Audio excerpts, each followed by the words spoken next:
This UCSD TV program is presented by University of California Television. Like what you learn? Visit our website or follow us on Facebook and Twitter to keep up with the latest programs.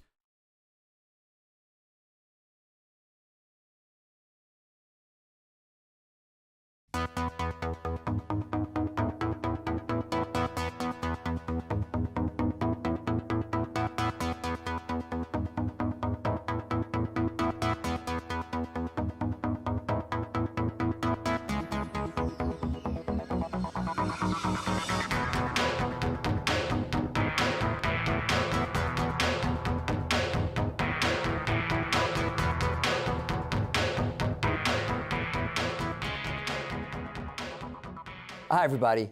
I'm Dr. David Granite, and welcome to Health Matters. There's an important topic that we need to talk about today.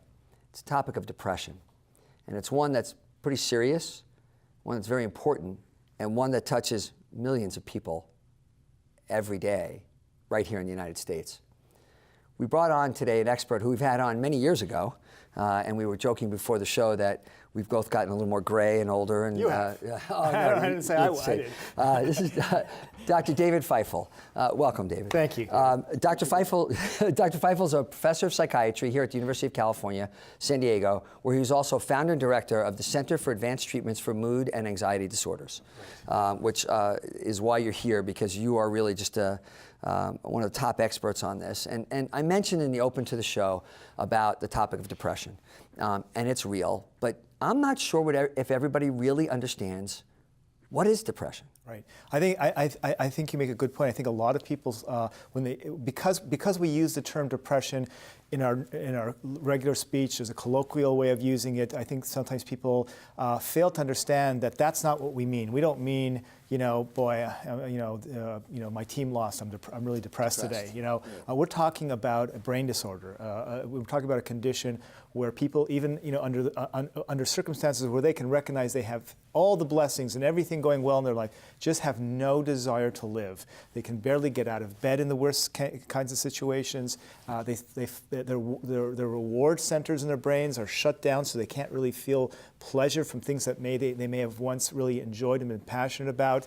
Everything seems to be flat and more so, maybe even dark and painful, to the point where imagine somebody overriding the most powerful instincts of survival to actually have an instinct for the opposite, wanting to end their life. So I hope that gives everyone watching a sense that this is really a disease, a powerful disease. This is not somebody who just doesn't understand how to be grateful for something. This is our moods change, right? I mean, you mentioned if your team loses, I'm depressed. Right. There are times when we're very sad and we feel bad, and that's not what we're talking about with depression. When you go along that spectrum, what's changing? I mean, someone you knew passed away and you're sad, or so you get some bad news and you cry. But this is the spectrum goes along there. What's going on that changes someone from the typical swings that we get, or even the ones that are pretty bad when something bad happens, to depression? Right. Our nervous system, is meant for us to kind of deal with the vagaries of everyday life. Sometimes we're down and we're up, but our nervous system kind of keeps us regulated. We keep going. We're generally resilient and bounce back, and we can lose people that we love very much, and go through a period where we're really not functional and we're grieving, but the nervous system bounces back. With depression, there's something dysfunctional and it doesn't bounce back, and people's nervous system are really shut down. The normal things that the nervous system does, specifically the brain. I had mentioned before, we have centers in our brain that allow us to feel joy and pleasure. They get activated when we're doing things that make us happy. And in depression, one of the things that happens, those just don't get activated. So things that are so powerful, things like food and sex, are no longer of any interest to people. Those are actually two of the criteria for depression: is a decreased appetite and a decreased interest in pleasurable things like sex. Things where being with your children or grandchildren, which for most people is a powerful biological pleasure. People in severe depression will just say, I'm not interested. In fact, I try to avoid engaging other people because it is so challenging to be with other people and put on a mask. It's just exhausting for them. I see many people who, aside from coming to see me and doing maybe the minimal they need to do, spend all day in bed. I had one patient that I always remember who was a very successful and very dynamic and beloved high school teacher. So dynamic and popular that the school had to held a lottery for kids to go into his class. Wow. He developed a depression, and and I saw him 3 years into his depression, where he almost was not able to take care of his own personal hygiene and stayed in bed. And he said to me, the greatest accomplishment that I think I've ever done in my life to this point was being able to stay alive the last 3 years, because every day he deals with the thoughts of just ending this misery. So, this is, David, this is how profoundly pathological this state is. It's not easy for average person who doesn't have the disease or live with somebody to recognize it, because it's not like a broken arm or a diseased heart, which we can wrap our intellectual minds around. This is very alien for people unless they've been through it. So if someone gets to you, there are things that we're going to talk about that you have options to help and different mechanisms, but they have to get to you. If you're a loved one around someone like this, can they recognize this? How do they identify it? Who do they go to? How do they start the process of getting this person out of bed, at least enough to get help? Well, hopefully they're getting help before they get to the point where we're not able to get out of bed, because that's a pretty advanced stage. So, sometimes significant others are the best at picking up differences, and sometimes it's very personal and people can feel it before anybody around them knows it. And it's just the common symptoms are things that I've already mentioned. There's a kind of a flatness to things. People start to stop enjoying life. They stop wanting to interact with other people. They may start having self-loathing feelings, like they're worthless. So do they pick up the phone and call a psychiatrist? They go to their internist? Typically, where do they start? The most common thing is for them to bring it up to their family physician. And that's where the bulk, the lion's share of depression is recognized and actually treated. So if people, a good family physician, is attuned to a patient's mental state, because a lot of times it manifests as a physical problem. People will have aches and pains that seem to have no organic basis. They'll have palpitations that don't seem to be originating from the heart, but there's anxiety, and they'll have insomnia, they can't sleep, but nothing's going on. And good physicians pick up the possibility that this may be derived from a mental condition. It might be depression, because depression is one of those chameleon-like conditions where, especially in men, it can really manifest as physical outward symptoms. And until if you're not open to the notion that the source could be a depression, you do a lot of needless workup, and nothing comes of it. And so the family physician is able to treat a large component of this. You said, right. What's their armamentarium, and when does it go from treated at the family physician level to up to you? Right. So, usually the kind of sort of the bread and butter treatment for depression these days are one of the 24 or so approved antidepressant medications. Typically these medications take several weeks to work, and so physicians are always educating patients that you need to stick with it. You won't feel better right away, but hopefully in 3, 4, 5, 6 weeks, you'll start to see a shift. Not all of them work initially, and sometimes we have to change to a second medication.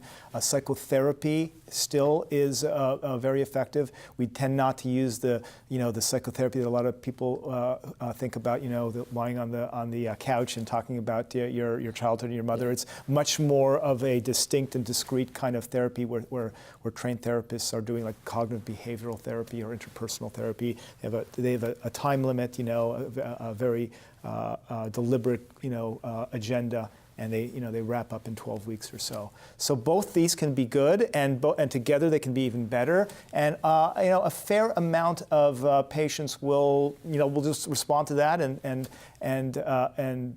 go on their way. But unfortunately, some don't. Many don't.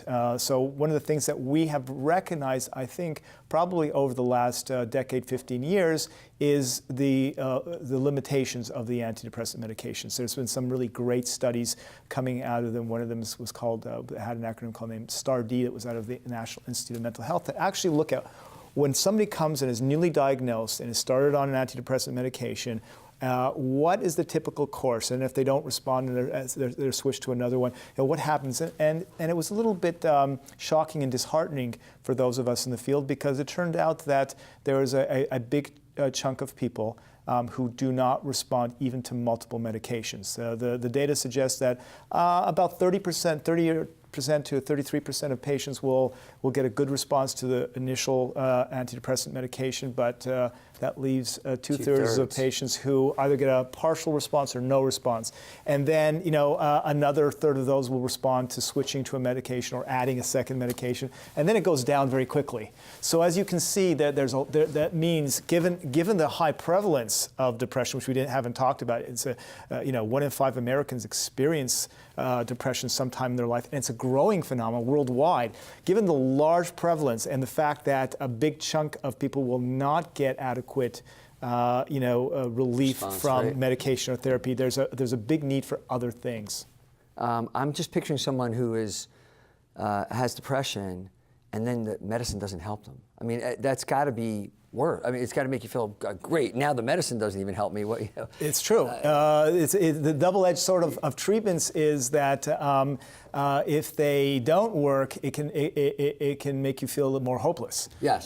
So we always prepare patients that just because your first antidepressant medication doesn't work doesn't mean that there won't be a medication for you to work. But there's some new stuff on the horizon. There's a drug, ketamine, that's been repurposed. Right. When I was preparing for the show, I learned something that I didn't know before. Right.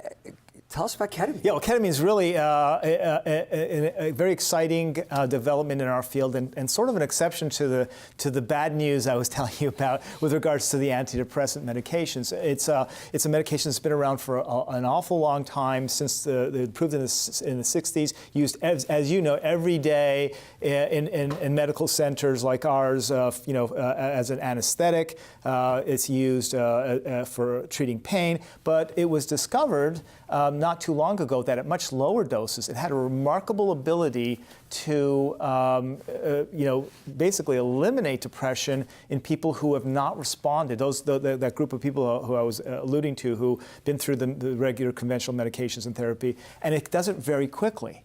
So does that feel magical to you a little? It does, because I've been in this field for a long time, and one of the things that we are not used to having something or being able to say to a patient, if this works, you're going to feel better in 24 hours. It's just not part of our vocabulary, and here, we can start saying that. Now it is a little bit of tantalizing. It's very exciting in one way, but there is. Because you start sayaying, why not just do that to everybody as a first-line treatment? Right. So there's some Achilles heels to it. One of them is that the treatments tend not to last very long. So patients can get a wonderful and fast response. Not everyone does, but a large percent. But even then, it may only last for a day. Oh, and then it tails off. And then for some people, it may last for 5 days. So there's but but generally, the effect of a single ketamine treatment, whether it's intravenous or intramuscular, because we tend not to give it by the oral route because it's not as effective, is a matter of days to weeks. So the field is now trying to sort out how we can extended duration, because then it would really manifest the potential of this drug. However, having said that, I have patients who have really not responded to anything and are getting ketamine treatments on a maintenance basis anywhere from every 2 weeks to every 6 weeks. And it's changed their life. It's allowed them to live a full, life depression-free as long as they get the booster shots on a regular basis. Yeah, and you can imagine the future science behind that, looking at combining that with other things. Exactly. What does that break the cycle and allow psychotherapy and or these other drugs to take effect, et cetera, et cetera. Right. There's a lot of work still to be done. A lot of work, and one of the exciting things is that the ketamine works through a chemical signal in the brain that's completely distinct from all the ones that we have been pursuing with our antidepressants. So it's really, a standalone, mechanism that tells us that there's a whole new potential science here to exploit and develop drugs based on ketamine's mechanism that might solve some of the problems like the short duration. So we talked about non-drug therapy, psychotherapy, drug therapy. There's new drug therapy. But there's something cool and science fiction-y that we have to talk about. It's just, I mean, I frankly, again, it's something I knew nothing about before we started talking about the show. And I have to make sure I say it right. Transcranial magnetic stimulation. Right. TMS. TMS. I wrote science fiction in my own notes here. So you got to walk with. I mean, is this something that's starting? We don't know what it is. Well, right now it's ready for prime time because it's FDA approved, and we are treating people every day with it with a lot of great successes. But at the same time, it's a rapidly progressing field. So we can sense that we're at the beginning of this era of a new approach to treatment. It really is a new approach, David. Let's explain what that approach is. Okay, right. So, psychotherapy was probably the first tool that psychiatry used to treat depression, and we understood that we were changing the brain by talking to people, and a skilled therapist could change their brain state and alleviate the depression. Starting in the 60s, it was discovered that certain drugs that were not developed as antidepressants, because nobody kind of imagined that drugs could treat a mental state at that time, were discovered to have these remarkable mood-elevating properties, and that made doctors and scientists understand that there's a chemical part to depression. And so for the last half century, that's what we've been doing, pursuing medications that can do what psychotherapy did much faster, more convenient. In our modern world, we like pills to fix things, and so pills became very seductive, and they work for many people, and they've been a big revolution in terms of helping many people. But as we mentioned, there's a lot of people who don't get benefits, and we kind of hit a wall. Aside from ketamine, which is kind of it's offbeat. Yeah. Antidepressants have hit a wall. We realized that we really haven't progressed beyond those first ones very much. There are less side effects to them, but in terms of the efficacy, they haven't really advanced. And it's been based on this notion that if drugs work, there must be a chemical imbalance. And I'm sure you've heard that term. Yeah. The truth is, the little unknown dirty secret in neuroscience and psychiatry is that for the last 50 years, we've been looking for that chemical balance. It's really not that apparent that there really is something that we can see. So the medications, do work through modifying the chemistry, but there isn't like a glaring deficiency of certain chemicals or so forth. And then somebody comes up with a...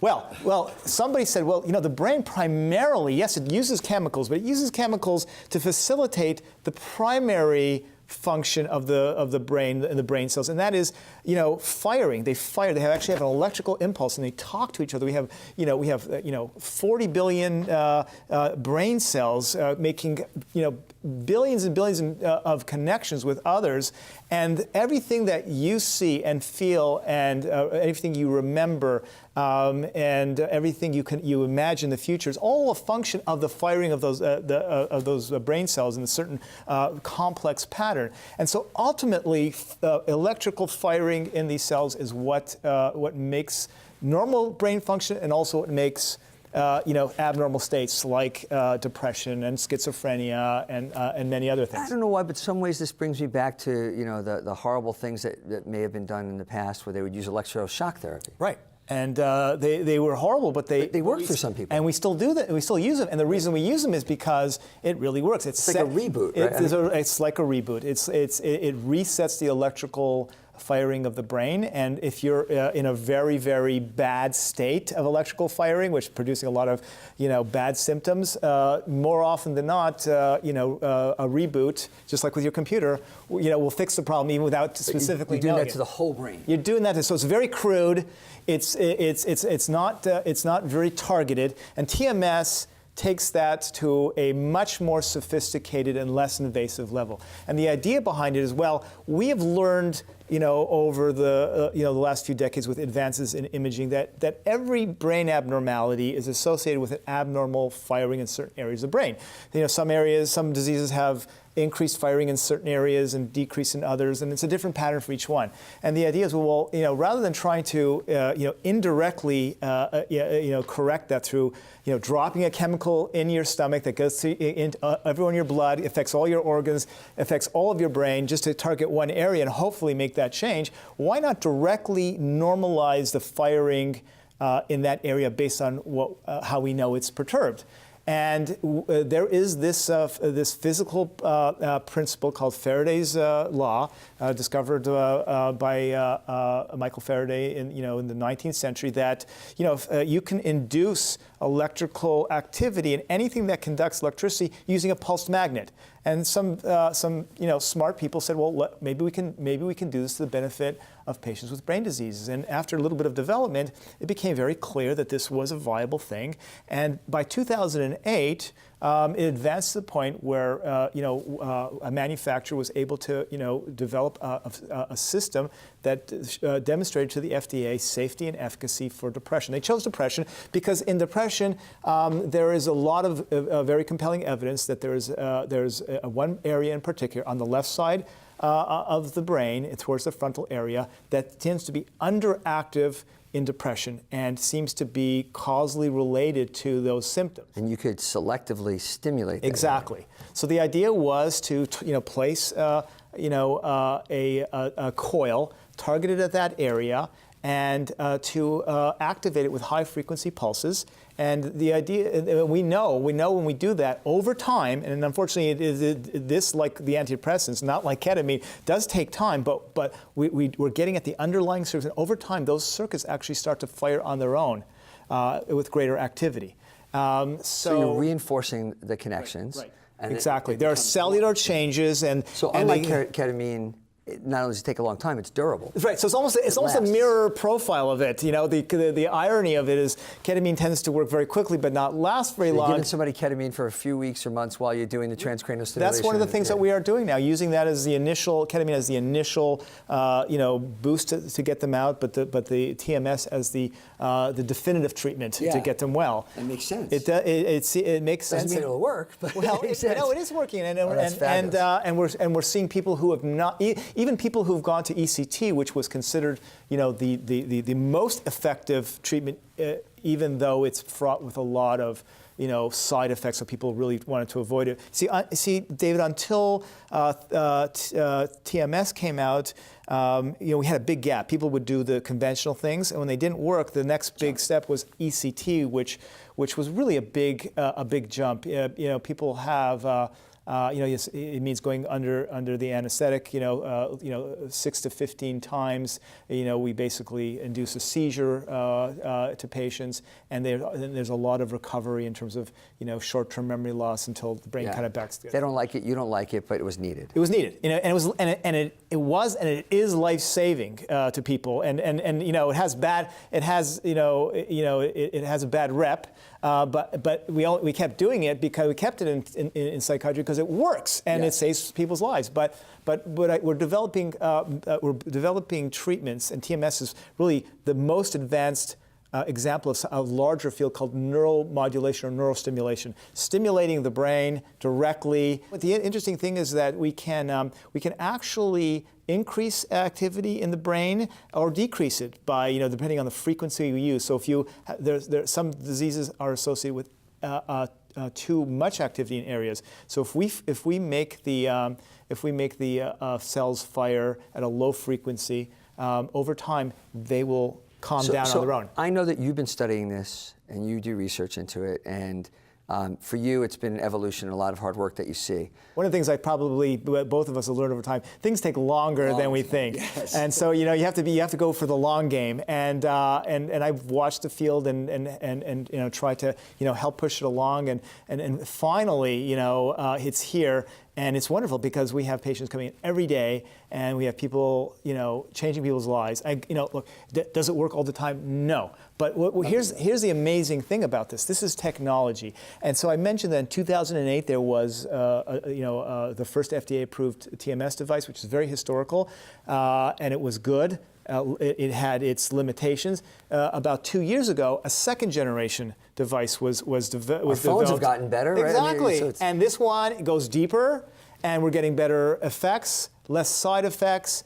And I know, because I work with a lot of the researchers and companies, there's more in the pipeline. So we're going to get devices that are more targeted, can go deeper, less invasive, and we'll be at Star Trek at some point. We'll converge to that fantasy at some point, hopefully not in the too distant future. To see an expert like you, to see this now is just exciting, and I'm glad that you are out there continuing the battle, continuing to make it better.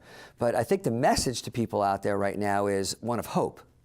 Absolutely. We're going to have you back again. Hey, yeah. Hopefully not in 20 years. No, we're not going to wait as long this time because might be too late. the outcome is so important to people out there suffering, truly suffering, to think that there are options now out there. So thank you so much for spending some time with us talking about it. Appreciate it. I've been talking to Dr. David Feifel, and if you couldn't tell, this is an unbelievable thing that's going on right now. There are advances happening that are probably equal or greater than any advances we've seen in medicine. When you start talking about paradigm shifts, we went from talking to people to giving them some medications, and now direct brain stimulation in the areas that need it. These are giant leaps and changes, and it only comes from the hard work of scientists like Dr. Feifel, who you heard here today. That's the way it works. It doesn't happen instantly. It's a long, drawn-out process of really good science to get to where we are today.